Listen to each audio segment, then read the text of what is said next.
Good morning. Welcome to the Funnel Creator Secrets Podcast. I'm your host, Val Kuikman, content marketer, digital marketer, and I help people in MLMs overcome spam marketing and learn a different way.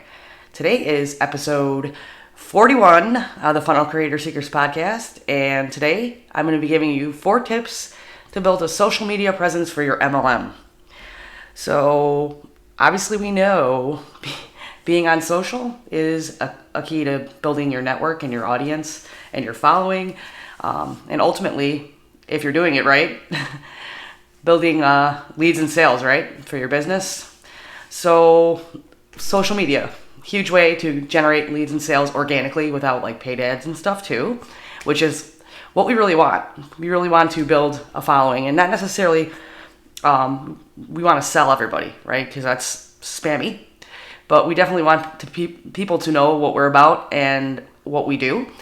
And if they're interested in getting the results and the solutions they need for their problems, they're going to come ask us because they see us going live and posting on social media about what we know and getting our authority out there. And they're going to come and ask questions if they need something that your product or service solves. And it seems like it can be a daunting process, social media, because there's so many platforms. It's like, which one do I need to be on, right?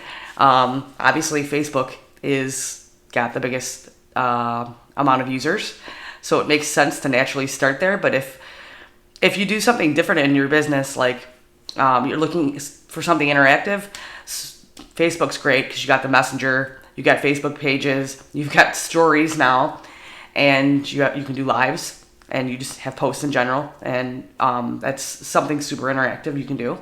If you're more into media, like images, you're a graphic designer, Instagram might be a place to look at if you're doing videos on there too. But like it's very it's all visual Instagram. So if you sell a visual product, you need to be on there. There's stories. There's IGTV too. So if you do something like a podcast or a live video series and it's under 10 minutes, you can throw it on IGTV. That's a great, and it's so gaining in popularity so much that Facebook bought Instagram, right? So that's something to look into. If you're more business oriented, you do like consulting or you sell like a business related product in your MLM, LinkedIn would be a great place to try. I'm not very familiar with the way LinkedIn works, so maybe I'll find an influencer that can contact me on this podcast, and I can host one with them, and they can explain how LinkedIn works. If you're more visual too, Pinterest is great. If you're in health and fitness niche, you need to be on Pinterest. If you do makeup in an MLM, great place to look at, like essential oils too. Put all your information products on Pinterest. At one point in my health and fitness MLM, like I was literally getting about 80 to 90% of my traffic from the articles and information and visuals I was throwing up on Pinterest. So that's kind of a very good untapped resource if you haven't started it yet. But you need to decide what your niche is and research it and decide what platforms are going to work best based on what you sell or your services or what kind of team you're looking to build. And you need to develop, like, rule number 1, if you're going to be on more than one platform, like, you should really master one first, let's be honest. But if you're going to be on more than one, you want to keep consistent profiles. So you're going to, like, whatever your name is on Facebook, if you're using a business name, you're going to want that profile on Instagram, on Pinterest, on Twitter, on LinkedIn, all the other profiles social media platforms you're on. And what I would really suggest, if you're not on other ones yet, is just create the profiles for all of them using the same name. So you keep that name and you kind of secure it. Like Funnel Creator Secrets, I should be going out there and making a Facebook business page on it, an Instagram page on it, Pinterest, LinkedIn, Twitter, and secure all those names for the future. So if I decide to expand on a platform, I already have the account ready and I don't have to go out and make a whole new name. Plus, it's easier for people to find you.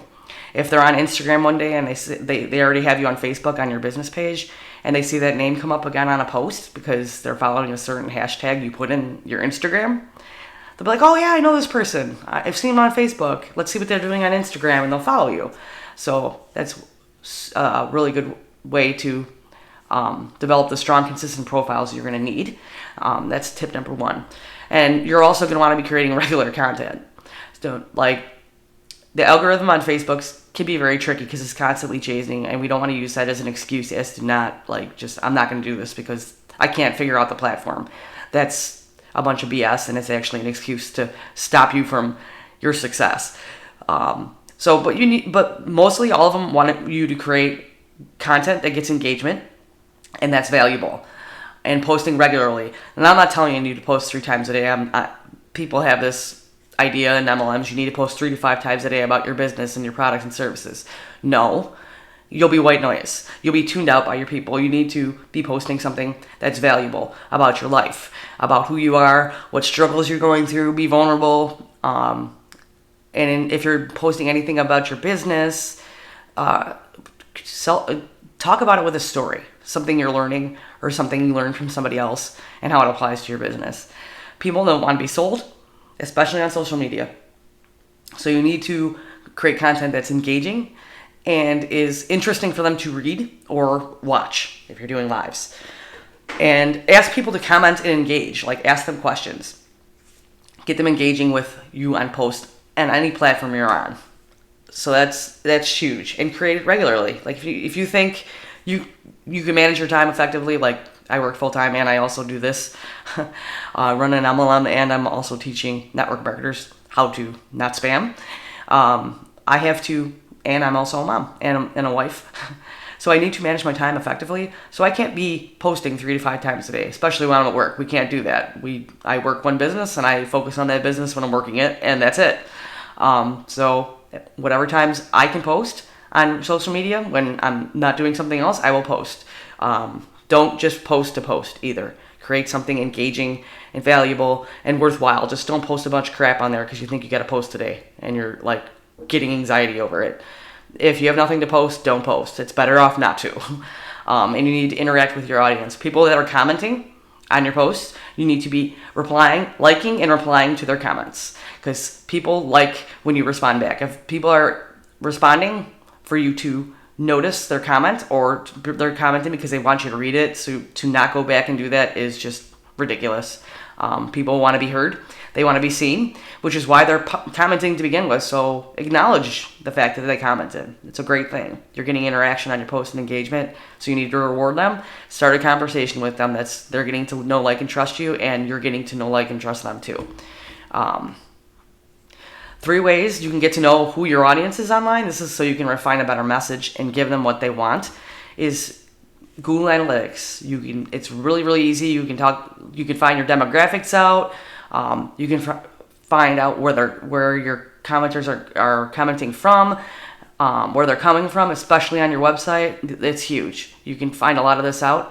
Another thing to find out what your audience wants and what they're looking for and what problems you can solve is by doing a survey. You can do like a free survey on Google Forms, SurveyMonkey. There's a couple more that I can't think of off the top of my head, but you can do a survey and collect data about what your audience, where they're from, what they're struggling with, what business they're in, and then you can choose the most common answers that they give you and do live videos on it, do a blog on it, do a podcast on it. So you're giving your audience what they need and want, and of course they're going to continue to follow you because you're providing that value to them, right? And obviously engage with them. Always engage with them. And that the survey is a form of engaging with them too. So if they maybe offer a freebie, offer a free 15-minute business session or something on Zoom or even on a phone call for them filling out a survey. Make it an incentive for them to connect with you. So that's my 3 tips. Basically, the 4 tips are: consider your platforms, develop a strong, consistent profile, create regular content, and interact with your audience. And then once you have an audience, the ways you get to know them is through checking your analytics. And you actually need to be doing this a lot. I know a lot of people don't because they don't know how to. There is a free Google Analytics Academy. If you go to Google, sign up for it. It'll teach you how to set it up and what you need to, what like basically what stats you need to add to your analytics account to find out where they're coming from, what they want, like all about them. And Google Analytics Academy, completely free, and it'll teach you how to set it up super easy and so worth the while of it. So surveys, engaging with them, and analytics are the three things to know your audience and to provide them more of what they want. So that's it for today on social media presence. I will go back into this in more detail as we go along, but this is like the basics we're starting out with. If you're more advanced, you're like, I already know this. Stay tuned. We'll get into it. But those are my 4 tips to begin with. And you guys, if you aren't in marketing automation for network marketers, it's the Facebook group community I have that is my mission to unite people against spam marketing and learn different ways in their MLM. Come join us. I'll put a link in the show notes. There's a blog here with more information that I always attach my podcast to. So come find that. If you don't have time to come back to the blog, just search in groups for marketing automation for network marketers. Come join us. Have a wonderful day, guys.